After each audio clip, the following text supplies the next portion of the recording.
There is a congressional payment mechanism called the Treasury Judgment Fund. No legislature voted to apply it this way. And since 1997, it has quietly paid out more than $17 million in secret settlements for workplace misconduct inside the United States Capitol, with every recipient legally required to sign a non-disclosure agreement before receiving a single dollar. That fund still exists. The records are still sealed.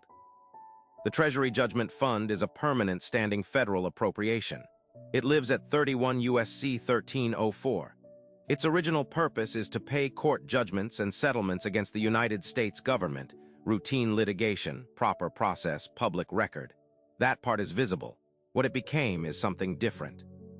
In 1995, Congress passed the Congressional Accountability Act, 2 U.S.C. 1301, extending workplace civil rights protections to congressional employees for the first time in the institution's history.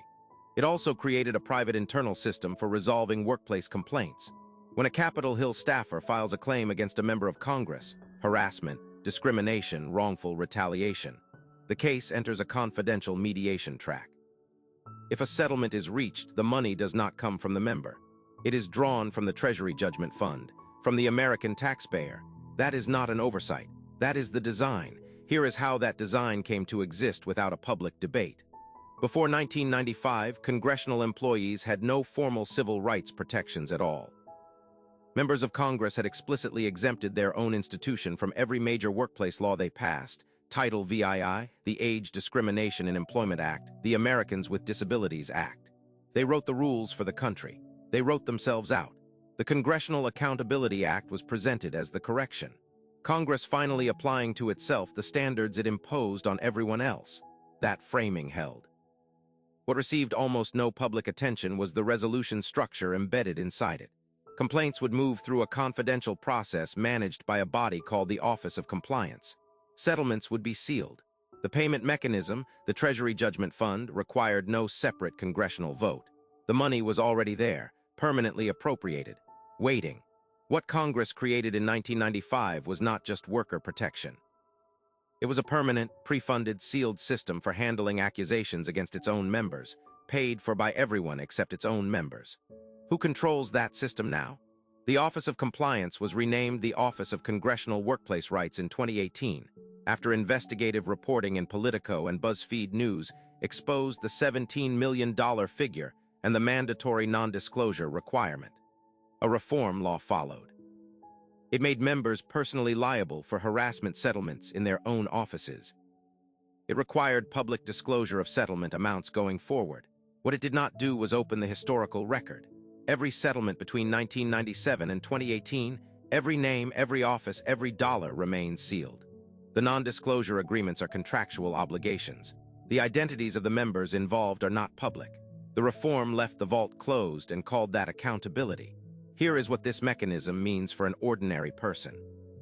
If you worked as a congressional staffer and experienced harassment or retaliation, your path to resolution ran through a confidential system funded by money you could not trace, negotiated by parties whose names you could not share, ending in an agreement you were legally prohibited from ever discussing. The member involved would not pay from their personal account. Their name would not appear in any public filing.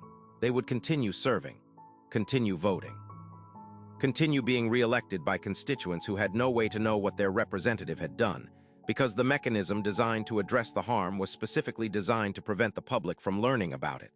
That is not a flaw in the design. That is the design. Remember, no one voted for this structure. The $17 million paid through 2018 represents only the cases that reached settlement. It does not count the staffers who concluded that filing was professionally suicidal. It does not count those who simply left. The fund figure is what was spent. What it obscures is everything that went unreported because the system itself was built to make disappearing quietly the rational choice. And here is the part that should actually worry you: every bit of it is completely legal. The 2018 reform did not eliminate the Treasury Judgment Fund mechanism. It modified the liability split. The deeper structural lock is this: the Congressional Accountability Act is a statute, which means that any meaningful change to it requires the same institution it governs to vote to govern itself more stringently. That has a name: self-regulation. And the historical record of congressional self-regulation is the record you already lived through. The sealed archive from 1997 to 2018 is not subject to repeal at all. Those are signed contracts. Non-disclosure provisions accepted as legal consideration for payment. No court unilaterally voids them. They are permanent by construction. If Congress built a funded confidential settlement system for its own misconduct, pre-appropriated, sealed by design, paid by taxpayers, with permanent non-disclosure as a structural feature, the question is how many other institutions built the same mechanism and simply were never reported on. The Treasury Judgment Fund became visible because a handful of reporters decided to look at one set of records. The structure it revealed is not unique to Congress.